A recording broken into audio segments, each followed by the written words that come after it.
Praise the lord అందరికీ. ఈరోజు దేవుడు మనందరితో మాట్లాడేటువంటి మాట ఏంటనంటే, అందరూ ఆయనను చూచి తొందరపడగా వెంటనే ఆయన వారిని పలకరించి ధైర్యం తెచ్చుకొనుడి, నేనే, భయపడకుడని చెప్పాను.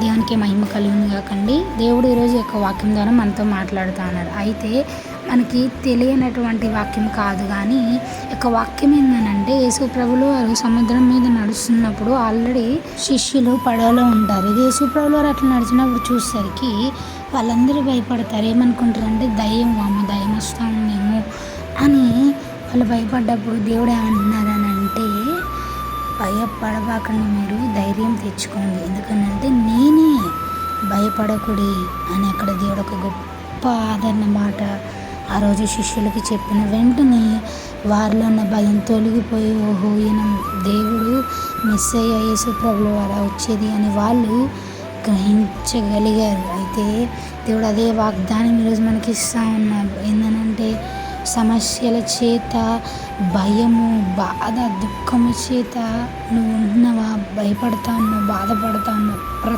చుట్టూ చూసిన సమస్యల వలయంలో పడి ఉన్నవా, అయితే చెప్తా ఉన్నారు, ధైర్యం తెచ్చుకో, నేనున్నా కదా, భయపడకు నువ్వు అని దేవుడు ఈరోజు నీతోనూ నాతోనూ మాట్లాడుతూ గొప్ప ఆదరణని మనకి కలిగిస్తూ ఉన్నారు. అయితే దేవుడు ఇచ్చినటువంటి యొక్క వాగ్దానము మన జీవితంలో నెరవేర్చాలనంటే, ఈ యొక్క వాగ్దానం మీద, దేవుని మీద విశ్వాసం, నమ్మకం ఉంచి నిజంగా మనం భయపడొద్దు. దేవుడు మన పక్షాన ఉంటాడు కదండి.